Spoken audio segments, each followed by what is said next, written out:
మామూలుగానే government hospital అంటేనే ప్రజలు వెళ్లేందుకు భయపడతారు. అక్కడ చికిత్స సరిగ్గా అందించరని, చికిత్స సరిగ్గా అందించినా సరే అక్కడ ఉన్న సిబ్బంది ప్రవర్తన నచ్చక ప్రైవేట్ హాస్పిటల్లో బాట పడుతుంటారు.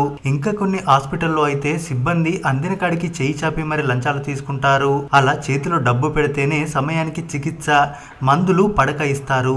లేకపోతే వారి పరిస్థితి చావుకు బ్రతుకు మధ్య కొట్టుమిట్టాడాల్సిందే. ఇలా చెప్పుకుంటూ పోతే ప్రభుత్వ ఆసుపత్రుల పరిస్థితి గురించి ఎంత చెప్పినా దండగే.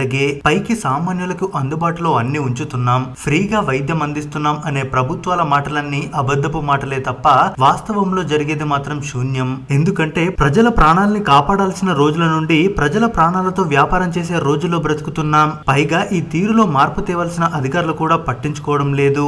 లంచాలకు అలవాటు పడి చేయాల్సిన కర్తవ్యాన్ని మర్చిపోతున్నారు కొందరు. ఇలాగే ఉంటే మరి సామాన్యుల పరిస్థితి ఏంటి? ప్రజలు ఇలా కష్టాలు పడాల్సిందేనా? గవర్నమెంట్ హాస్పిటల్స్ తీరుని మార్చలేమా అని అనుకున్నాడు ఓ కలెక్టర్. అనుకోవడమే కాదు, ఓ అధికారి స్పందిస్తే ఎలాంటి మార్పు తీసుకురావచ్చో చేతుల్లో చేసి చూపించాడు. ఆయన ఏం చేశాడో తెలిస్తే శబాష్ అనకుండా ఉండలేం. ఇక స్టోరీలోకి వెళ్తే కాన్పూర్ లోని ఉర్సులా ప్రభుత్వ ఆసుపత్రి ఆ జిల్లాలోనే పెద్ద హాస్పిటల్.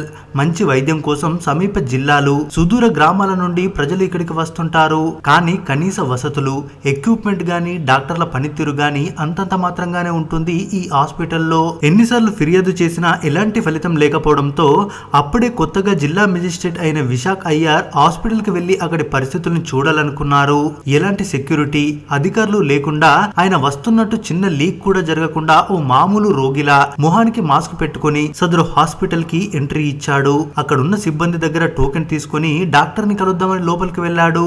అయితే అక్కడ డాక్టర్ లేడు. డ్యూటీ టైం అవుతున్నా సరే డాక్టర్ ఎందుకు రాలేదని అక్కడి సిబ్బందిని అడిగాడు విశాఖ్. అందుకు ఆ సిబ్బంది, ఆయన ఏమన్నా నీలాగా ఖాళీగా ఉంటాడనుకున్నావా? ఆయన పనులు ఆయనకుంటాయి, ఆయన మెల్లగా వస్తారులే, నువ్వు వెళ్ళి అక్కడ కూర్చో అని చెప్పారు. ఓహో అలాగా అనుకుంటూ ఖాళీగా కూర్చోవడం ఎందుకని హాస్పిటల్ మొత్తాన్ని ఓ రౌండ్ వేసేశాడు. అయితే ఆ హాస్పిటల్లో రోగులు కూర్చోవడానికి సరైన స్థలం లేదు, వసతులు కూడా లేవు. హాస్పిటల్ మొత్తం చెత్త చెత్తగా ఉంది. క్లీన్ చేయాల్సిన స్వీపర్ కూడా డాక్టర్ లెవెల్లో బిల్డప్ ఇవ్వడాన్ని గమనించాడు విశాఖ అయ్యర్. ఒక్క డాక్టర్ కూడా టైంకి రాలేదు, తాగడానికి నీళ్లు లేవు. ఇలా రోగులు పడుతున్న ఇబ్బందులు అన్ని ఇన్ని కావు. ఎటు చూసినా డాక్టర్ల నిర్లక్ష్యం కళ్లకు కట్టినట్టుగా కనిపిస్తోంది.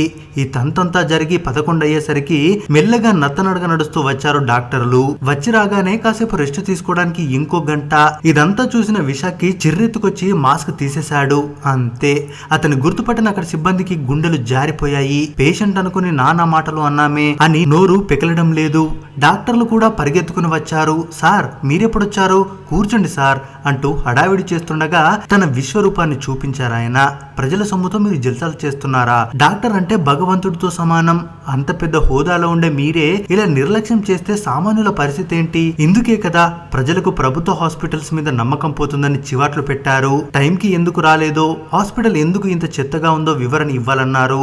బుకాయించే ప్రయత్నం చేస్తే ఉపేక్షించేది లేదని, జాబులు పీకిస్తానని వార్నింగ్ ఇచ్చి వెళ్లిపోయారు. ఇక ఆ దెబ్బతో ఉర్సులా ఆసుపత్రి రూపురేఖలే మారిపోయాయి.